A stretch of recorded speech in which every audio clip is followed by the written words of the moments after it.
అధ్యక్ష, తెలంగాణ 3వ శాసనసభకి స్పీకర్గా ఎన్నికైనటువంటి మీకు ముందుగా హృదయపూర్వకమైనటువంటి అభినందనలు తెలియజేస్తా ఉన్నాం. ప్రజాస్వామ్య స్ఫూర్తిని పూర్తిగా కాపాడాలన్నటువంటి ఆలోచనతో సభలో ఉన్నటువంటి అన్ని రాజకీయ పార్టీలకు సంబంధించినటువంటి ఫ్లోర్ లీడర్స్ అందరూ కూడా మీ ఎన్నికని ఏకగ్రీవంగా చేసినందుకు ఈ ప్రజాస్వామ్య అత్యున్నతమైనటువంటి దేవాలయంగా భావించేటువంటి శాసనసభకి మీ ఎన్నిక తప్పనిసరిగా వన్నె తెచ్చిందని నేను భావిస్తూ ఉన్నాను. మీరు వెనకబడినటువంటి ప్రాంతం నుంచి కాకుండా సమాజంలో ఉన్నటువంటి అత్యంత పేదవాళ్ళ సమస్యలన్నీ తెలిసినటువంటి వ్యక్తిగా 3 సార్లు శాసనసభకి ఎన్నికైనటువంటి వ్యక్తిగా స్థానిక సంస్థల నుంచి ప్రాతినిధ్యం వహించినటువంటి వ్యక్తిగా మీ శాసనసభ స్థానం తప్పనిసరిగా ఈ సభలో ప్రజల సమస్యలపైన లోతుగా చర్చించడానికి పెద్ద ఎత్తున ఉపయోగపడుతుందని మేమందరం భావిస్తున్నాం, ఆశిస్తున్నాం కూడా. మీరు గతంలో షెడ్యూల్ కాస్ట్ వెల్ఫేర్ కమిటీ సభ్యులుగా ఉండి ఆ తర్వాత చైర్మన్గా కూడా ఉండి ఆ సమస్యలపైన చైర్మన్గా మీరు చూపించినటువంటి చొరవ కూడా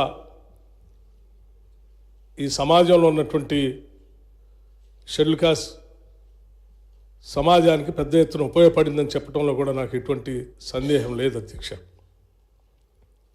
అలాగే మీరు గతంలో హ్యాండ్లూమ్ మంత్రిగా పనిచేసినప్పుడు చేనేత కార్మికుల యొక్క బాధల్ని అర్థం చేసుకొని వాళ్ళకు ఉన్నటువంటి లోన్లని మీరు ప్రత్యేక చొరవ తీసుకొని మాఫీ చేయించడం కోసం మీరు చేసినటువంటి ప్రయత్నం కూడా ఈ సమాజంలో ఇబ్బందుల్లో ఉన్నటువంటి ప్రజలపైన మీకున్నటువంటి మనసుకి స్పష్టంగా అర్థం పడుతూ ఉంది.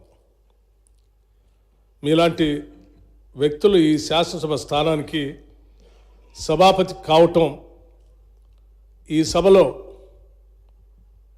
రాష్ట్రంలో ఉన్నటువంటి ప్రజల ఇబ్బందులపైన ప్రజల యొక్క సమస్యలపైన లోతుగా చర్చించడానికి పెద్ద ఎత్తున మీరు సమయం ఇస్తారని, ఆ దిశలో సభ్యులందరికీ కూడా వారి వారి గౌరవం కాపాడుతూనే వారికి ఇవ్వాల్సినటువంటి సమయాన్ని ఇస్తూనే వాళ్ళ హక్కులను కూడా కాపాడే ప్రయత్నంలో ఎటువంటి లోపం ఉండదని నేను భావిస్తూ ఉన్నాను. మీకున్నటువంటి అపారమైనటువంటి అనుభవం ద్వారా మీరు ఈ శాసనసభకి సభాపతిగా ఎన్నిక కావటం, మీతో పాటు పనిచేసినటువంటి శాసనసభ్యులుగా మేమందరం ఈరోజు గర్విస్తూ ఉన్నాం.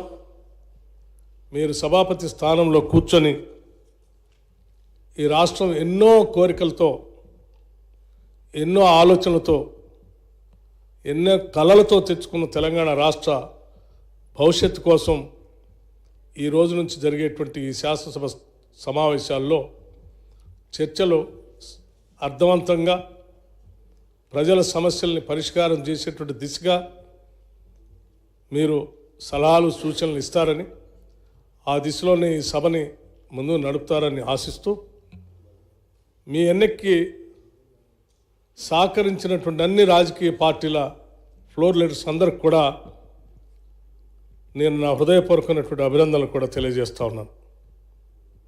ఇప్పుడే సభానాయకులు ముఖ్యమంత్రి గారు రేవంత్ రెడ్డి గారు చెప్పినట్టు భవిష్యత్తులో కూడా ఈ రాష్ట్ర సమస్యలపైన, ఆ సమస్యల పరిష్కారం కోసం మనం చర్చించేటప్పుడు ఇదే స్ఫూర్తితో సభలో ఉన్నటువంటి అన్ని రాజకీయ పార్టీల నాయకులు ముందుకు వస్తారని, ఈ రాష్ట్ర సర్వతోముఖ అభివృద్ధి కోసం మనం అందరం కలిసి పెద్ద ఎత్తున పనిచేద్దామని చెప్పి ఈ సందర్భంగా మీ ద్వారా సభలో ఉన్నటువంటి వారందరికీ కూడా విజ్ఞప్తి చేస్తూ మరొక్కసారి నా హృదయపూర్వకమైనటువంటి అభినందనలు మీకు తెలియజేస్తూ కూర్చుంటాను అధ్యక్ష. Thank you. శ్రీ దుద్దిల్ల శ్రీధర్ బాబు గారు.